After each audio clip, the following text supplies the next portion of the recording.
Eagles Entertainment. Eagle Eye in the Sky is fueled by Gatorade, the official sports drink of the Philadelphia Eagles. Anything that move, I don't care who it is. Let's go. Give me everything you got. Play fast, play hard. Let's beat these boys tonight in their house. It's party time. It's party time. There we go. Touchdown!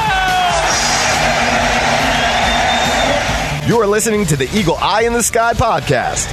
Now here's your host, Fran Duffy.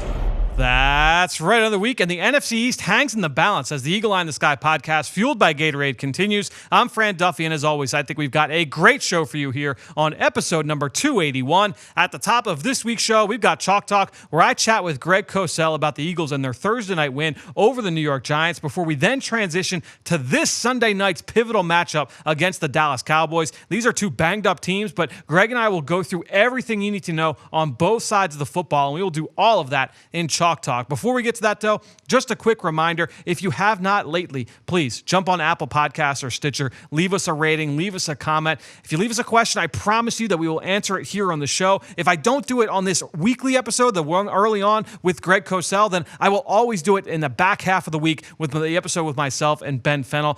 Really enjoying our conversations late in the week where we do a deep dive into the matchup, into the opponent, everything that we're getting into Eagles game plan every single week. So really having fun. Hope you guys are enjoying the twice weekly format here on the Eagle Eye in the Sky podcast. By the way, if you are a fan of the NFL draft or college football, if you're starting to get your eyes towards the spring, make sure you go catch Ben and I every single week, twice a week on the Journey to the Draft podcast, driven by AAA. You can find that wherever podcasts can be found. All right, enough of all that. Let's now dive into our chat with Greg Cosell in Chalk Talk.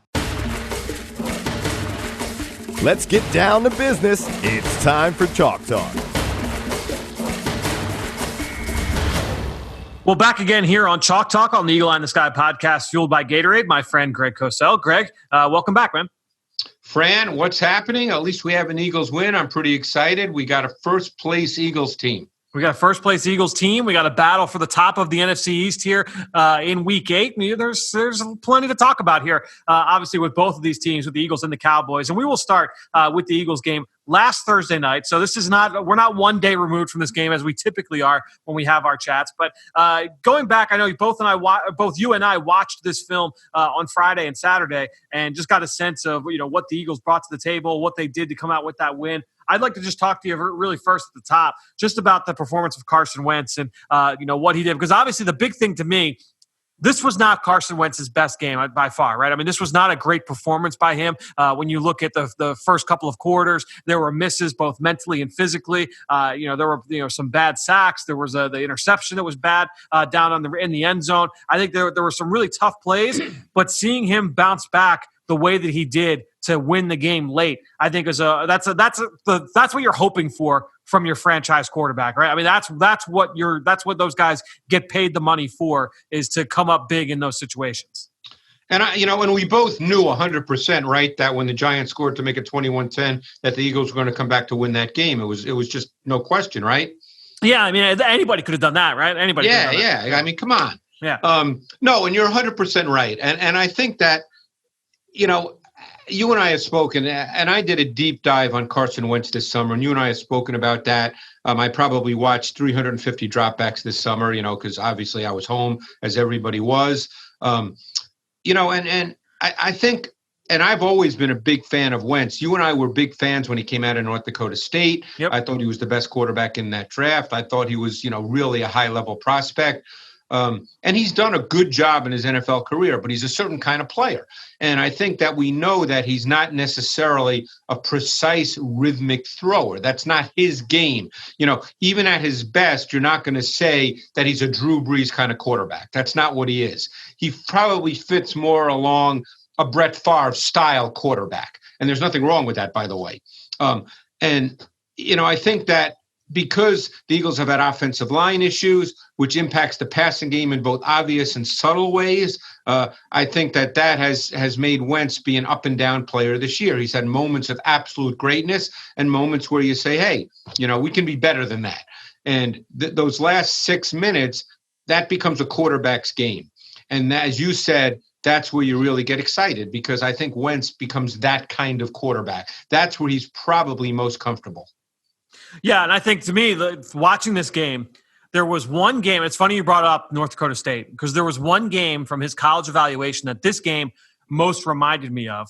And I don't know if you remember it, but it was from his last season, his senior season. Was that where he changed the play at the line of scrimmage? It was the Northern Iowa game. And he did not play well throughout the course of that game. And it's funny because we just talked about this. I had the Eagles area scout, Sean Heinlein, on the Journey to the Draft podcast last week.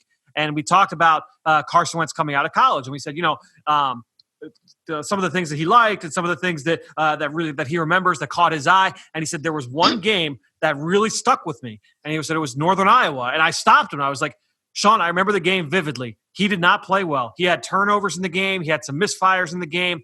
But he bounced back, and in the final drive, he led them on that 2-minute drive, Greg, to score. And you and I broke down that drive the night the Eagles drafted Carson Wentz. We did a whole segment I remember on that drive, and you saw the big-time throws. It was a 2-minute drill, and then he audibled at the line of scrimmage on the final play. Yeah, that's the game, right, where he audibled and changed the play, right. Changed the play and then throws the game-winning touchdown in the left corner. This game reminded me of that one, and for that reason that we were talking about in terms of his ability to kind of take the team on his back and lead them down the stretch run. Yeah, and I think, when all's said and done, look, you want him to continue to improve as a pure precision pocket player, and you hope that that indeed happens. But at his core, that's not the style of quarterback that he is. He's more of a, I hate to use this term, but he's kind of a gunslinger type player.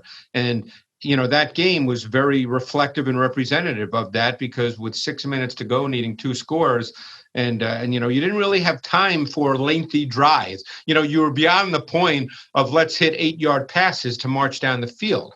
And, obviously the Hightower 59-yarder was probably the play that set everything up because without getting a big chunk explosive play, it would have been hard to win that game.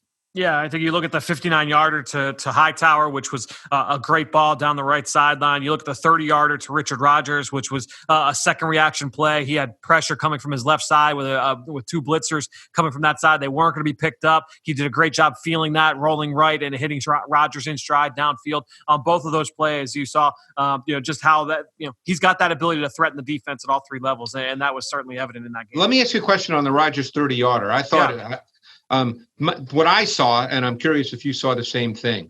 I mean, obviously the Giants did a really nice job. They had 7 DBs on the field, so it was a $1 personnel package, really good disguise and late movement to get to cover 2.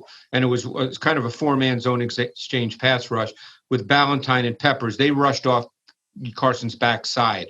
I thought the initial play call was dagger with Ward on the vertical and Rodgers on the dig. Yes. Did you see the same thing? Yes, for sure. That was exactly what I saw. Okay. Yeah, because obviously Wentz had to move and because they overloaded the backside. But but we know dagger is that concept is something they do like when they're trying to get, more explosive chunks. And but that was see, now that's Wentz kind of at his best.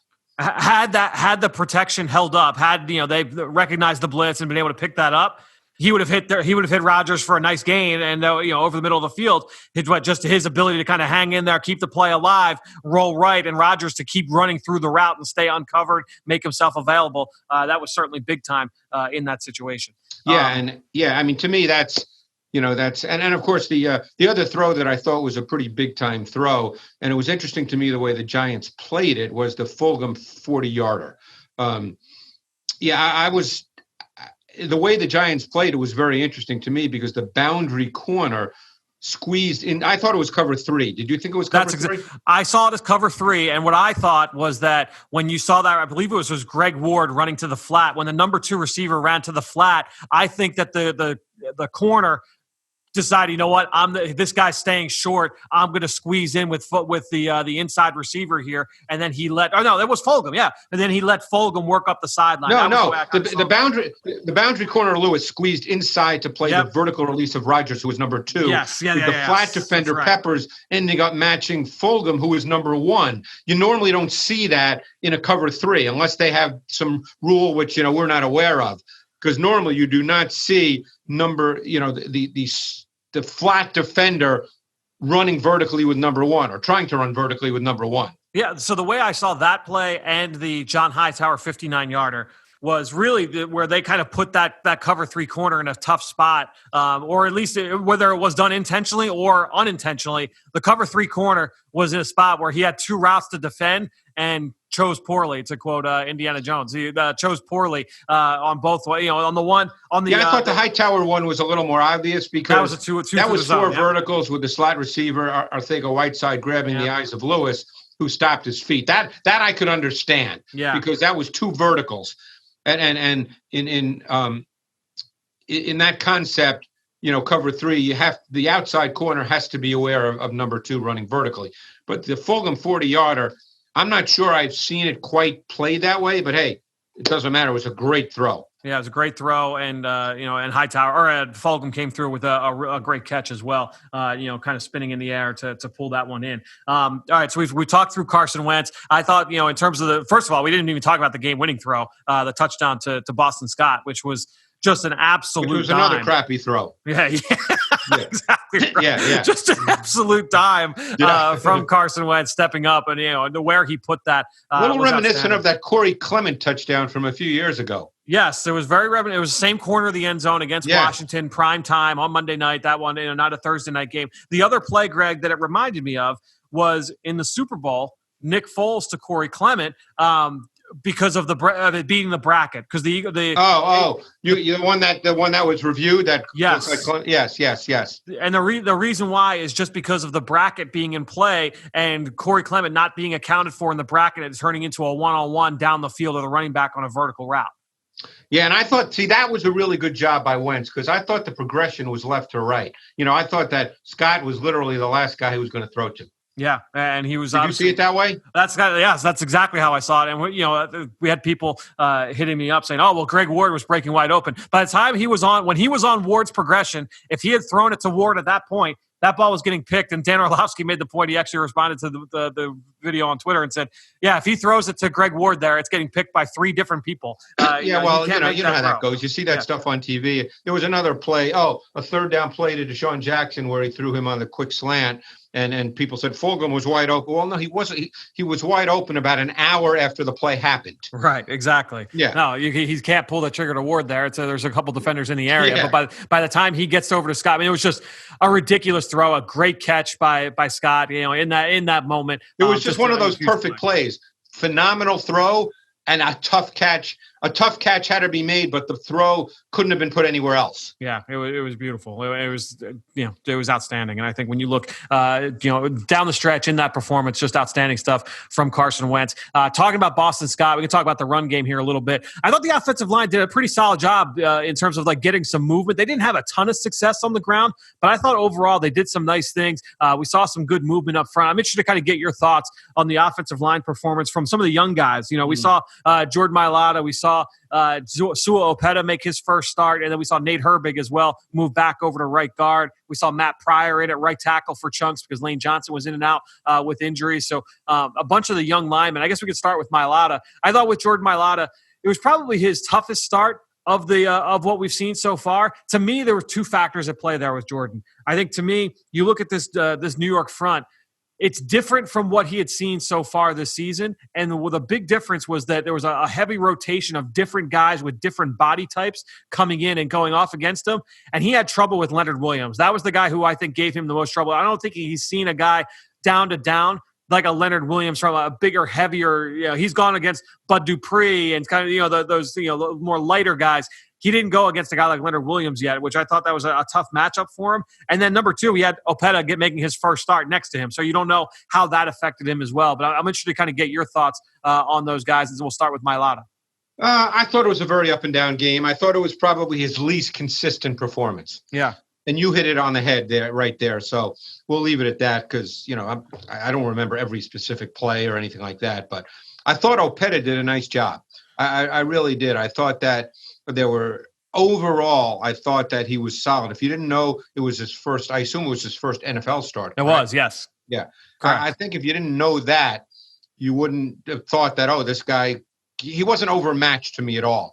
I thought he did a really nice job on the 15-yard screen to Scott on the third possession where he had to get out in front to block the fourth player Peppers. But overall, I thought he did a nice job. Herbig, on the other hand, I thought struggled, and particularly in pass protection. It's always interesting to me, and this is why technique is so important when it comes to pass protection. And I don't view myself as an expert of every detail of offensive line technique. I try to learn more and more, but I'm not going to sit here and say I understand every element of that. But it's always interesting to me when big guys just get driven backwards. Right. And that becomes a technique thing. And he just, to me, got driven back a few too many times. Yeah, to me, it's funny that you bring that up because, I was having this conversation with Ben Fennell earlier today, just talking about technique, not just along the offensive line, but just in general everywhere. Obviously, you talk with players, and you said it. Technique is so important. It's stressed every day by coaches, by players. All of them know that it's so important. But on the other side of that coin, every player is an individual, right? So every player kind of views they're going to alter techniques slightly to affect their body and their skill set and their level of athleticism. And, you talk about, I remember listening to, different pass rushers speak at Von Miller's summit this past summer and going to the O-line masterminds the year before and hearing all these offensive linemen talk about their craft and, how they use their hands and their different pass sets. All those guys, because they get asked all the time, oh, well, you watch this player on film. What do you take away from this guy? What do you want to take away from this guy? To a man, they will almost always say, I might watch a Calais Campbell. I might watch a Teron Armstead or a Lane Johnson, but I can't do exactly what those guys are doing every day because their bodies are much different. Their feet are different. Their arm length is different. So I have to adjust what I'm doing. And every coach is going to teach technique differently too. So while it's important for those guys on a day-to-day, those guys are grinding through technique. That's all they do. For us on the outside, it's almost tough. Like, I've gotten to the point now where I kind of throw my hands up with technique, but it's like all these guys are coached differently and all of them use their techniques differently that we can comment on it, but it's almost like I almost can't worry about it anymore. No, and you can't. It becomes difficult because every guy has to play to what he is. Yeah, right. And then the opponent, and it's I don't look. When we do our college work, I always feel like I've got the basics, where I can say, hey, sure. What are these guys' traits? How does he use his hands? Blah, blah, blah. But I can't speak to absolute specific matchups where guys just study that all week long. Right. And you and we're not doing that. It's just, we don't have that kind of time, unfortunately.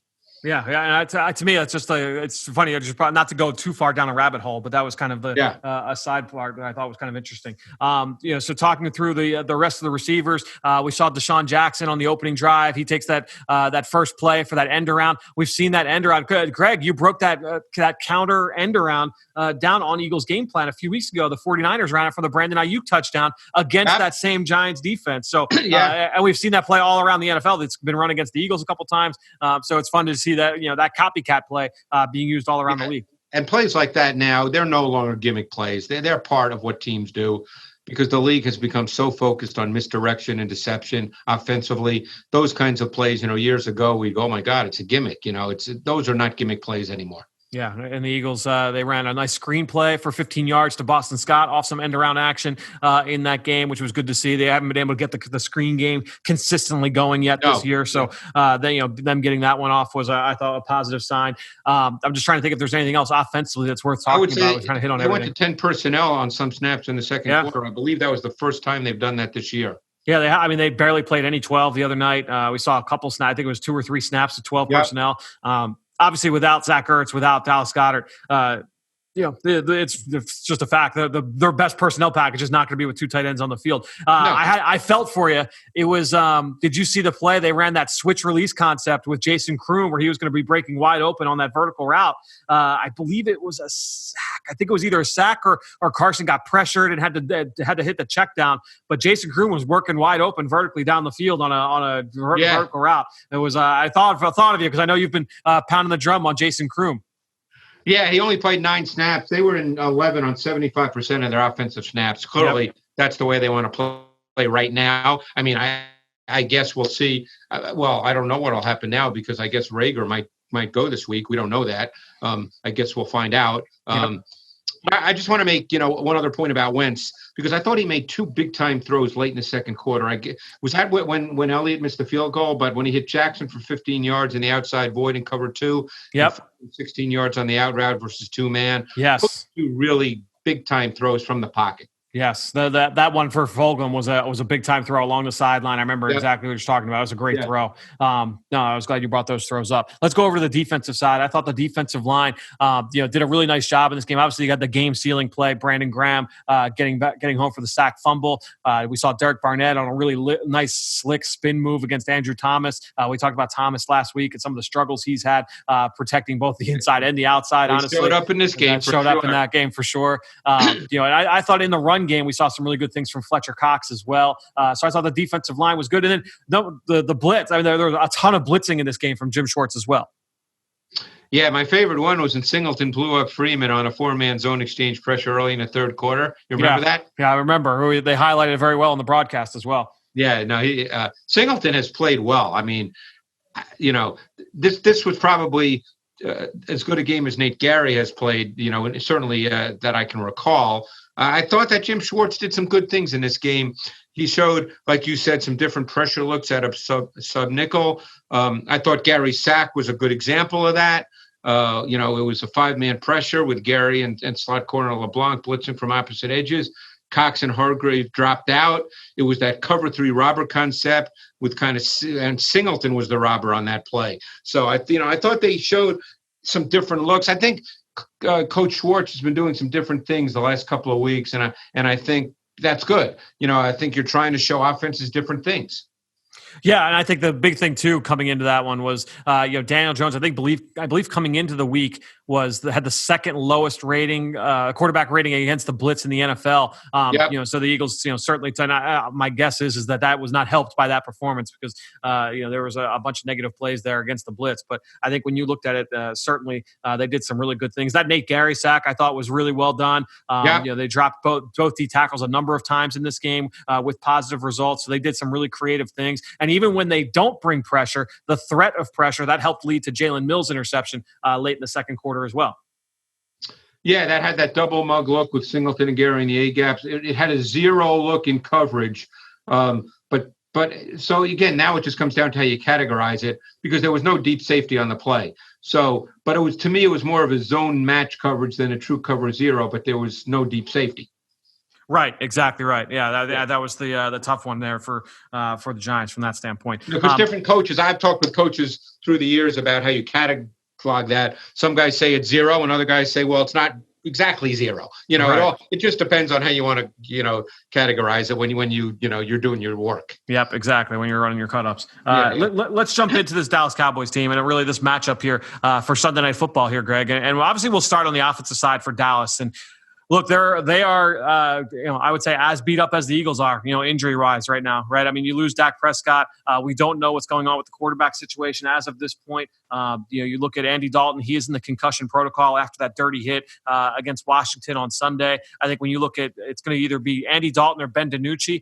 With either guy, I got to think that they're going to be playing relatively the same way. Obviously, when you've got a rookie 7th-round pick in Ben DiNucci, that is going to limit you somewhat. But with the way that they had been playing with Andy Dalton at quarterback, I don't think that it's like, oh, man, they're going to have to completely revamp the playbook. I mean, they're getting the ball out of Andy Dalton's hands very quickly. I would say they're probably going to lean on the run game a little bit more than they would have normally. But outside of that, I don't know that philosophically that it's going to change too much. Right, Greg?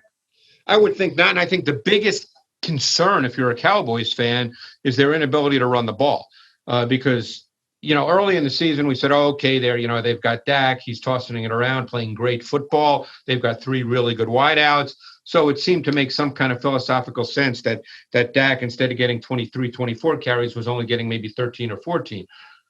But these last couple of weeks, where you think, okay, maybe they need to lean on the run game a little more, it just hasn't been there. Now, we can sit and debate that, whether it's Zeke, whether it's the O-line. Clearly, the O-line's O-line, yeah, I know. I mean, that's a problem right now.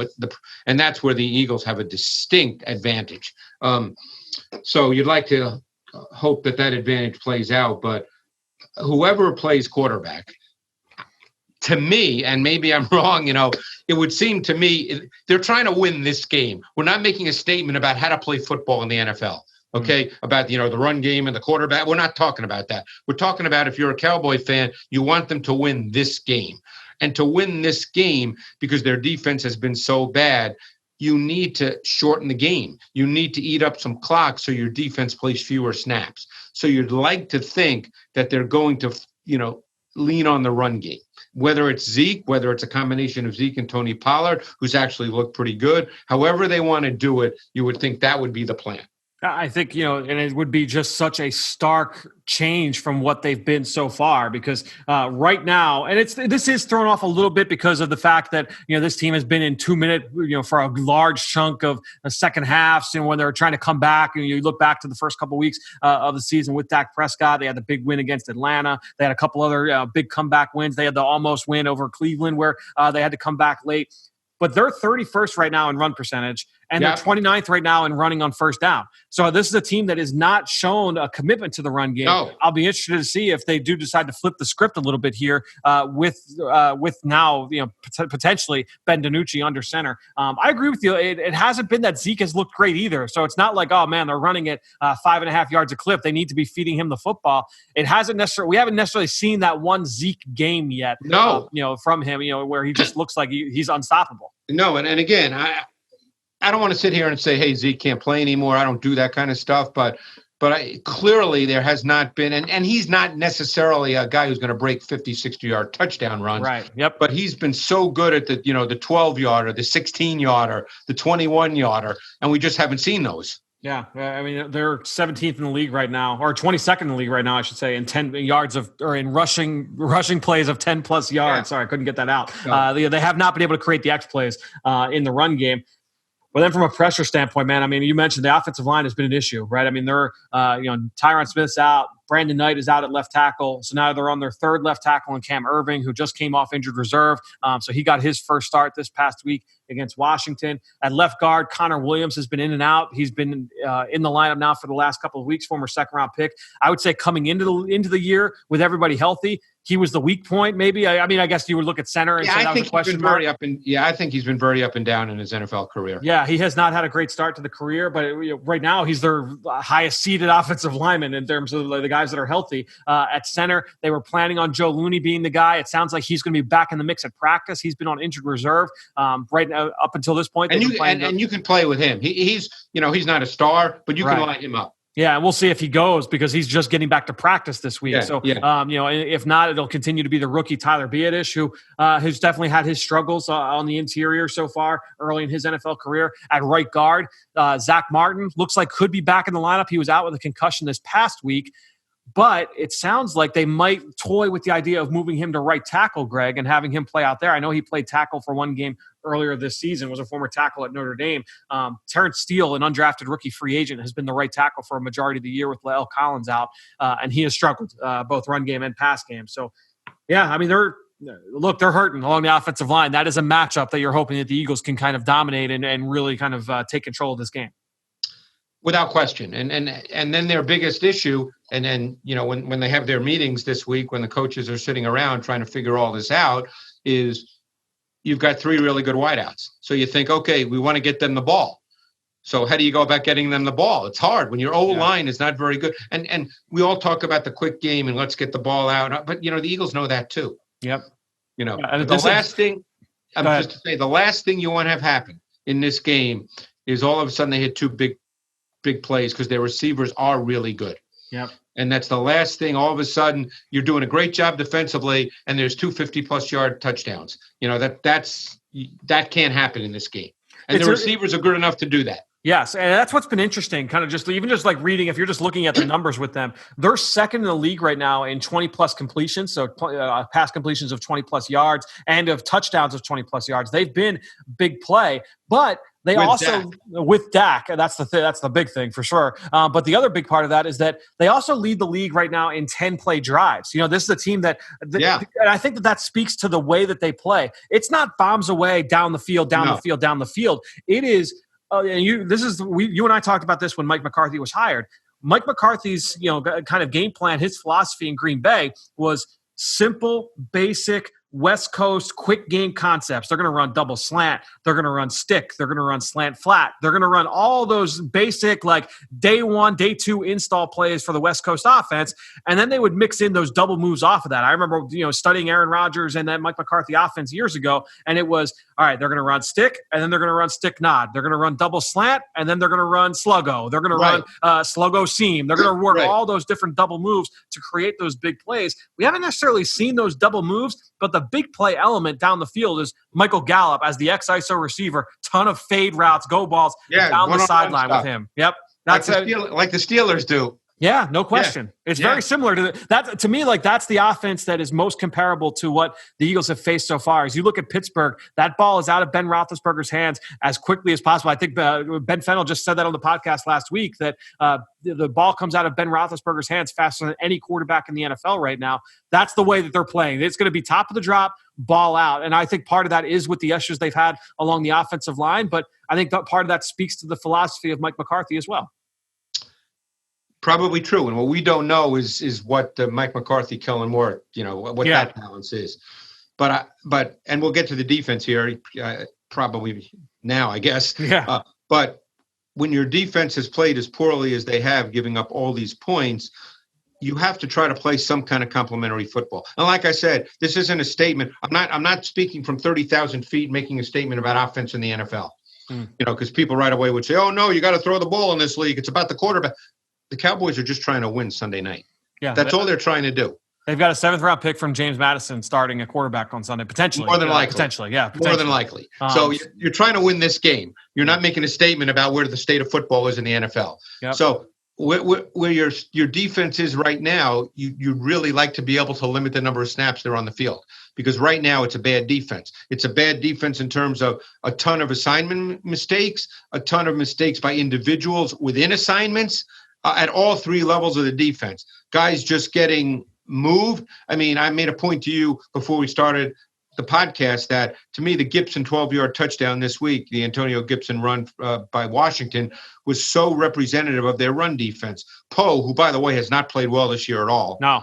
Poe getting way too easily moved. Justin Hamilton, who just got there, I think, a few weeks ago, getting reached when he should never have gotten reached. And he was on the ground a lot this week. Right. And Jalen Smith, who's normally a very, very good player, just bad eyes, not locating the ball at all.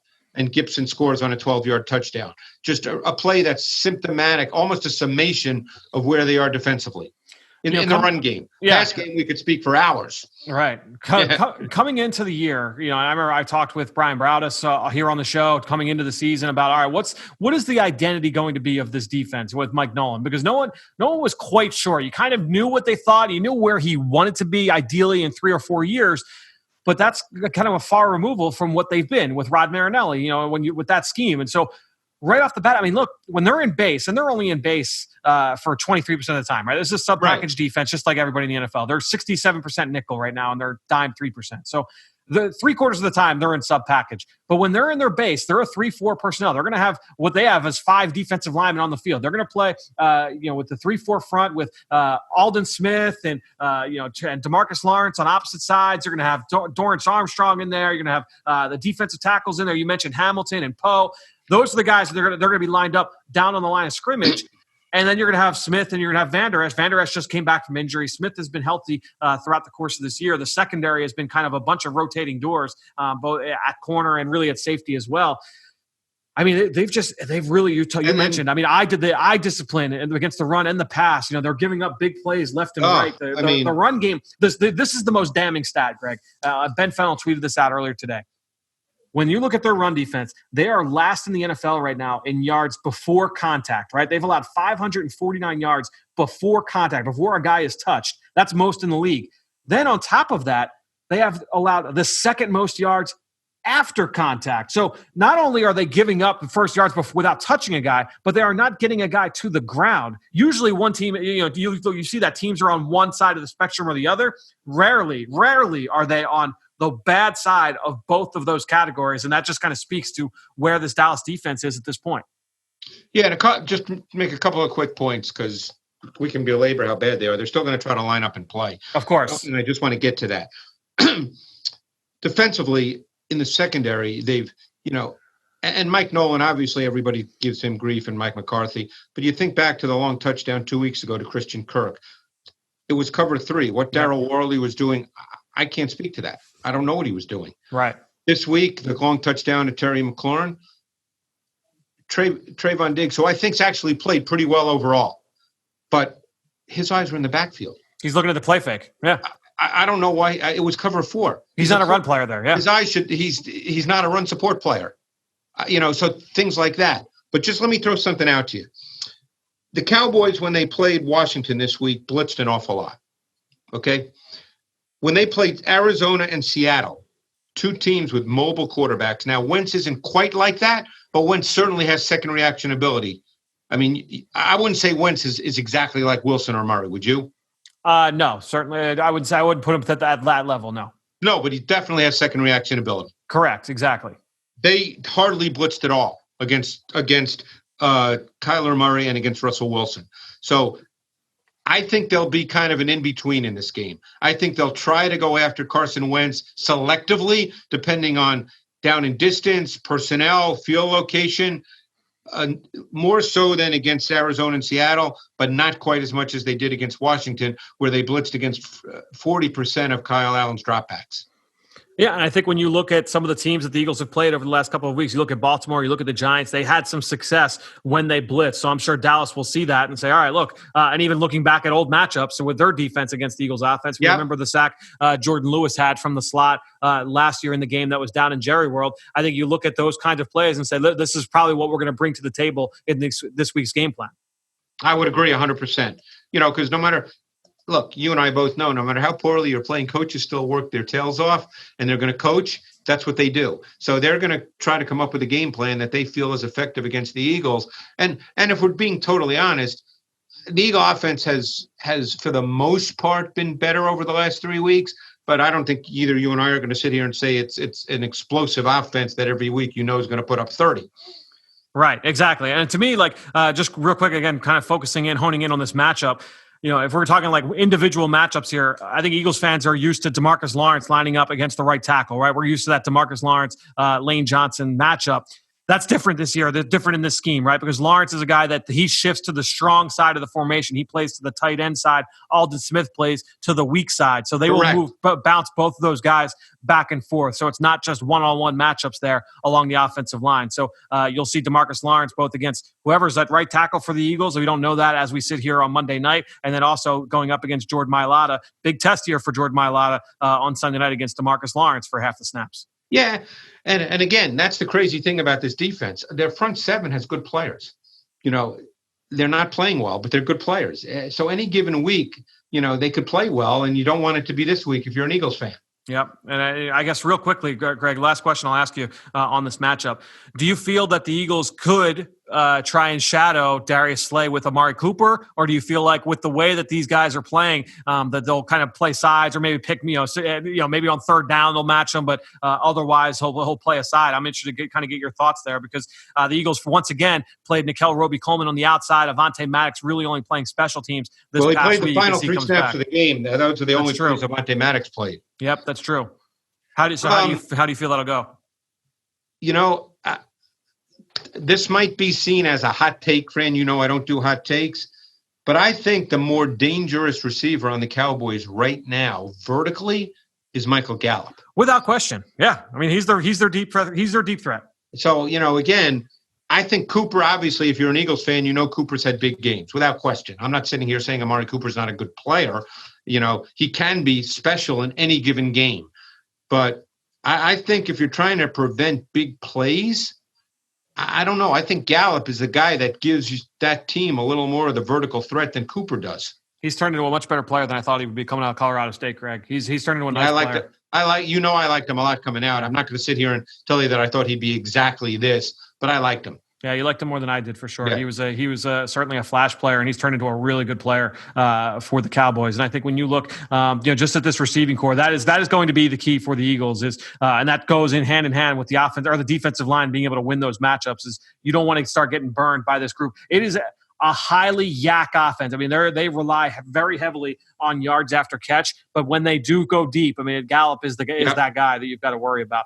Greg, it's going to be really interesting, man. It's going to be a fun matchup to kind of break down. We didn't even talk about CeeDee Lamb working the middle of the field as he has done throughout the course of this season. Had a rough game this past Sunday. But no, I think when you look at this, it's going to be a really interesting matchup on Sunday night. Excited to break it down more with you a week from now as the Eagles are getting ready for their bye week a week from now, right here on the Eagle Eye in the Sky podcast, fueled by Gatorade. Thanks for talking to us, and we'll chat next week. All right, Fran, thanks. Don't miss your chance to be in the stands at Lincoln Financial Field this season with an Eagles fan cutout. Put on your game day best and upload a photo of yourself so that you can still join us on game days. Fan cutouts printed by Rico are only $100, with net proceeds benefiting Eagles Autism Foundation. Your purchase will also waive the registration fee for the 2021 Eagles Autism Challenge event. Order yours at PhiladelphiaEagles.com/cutouts.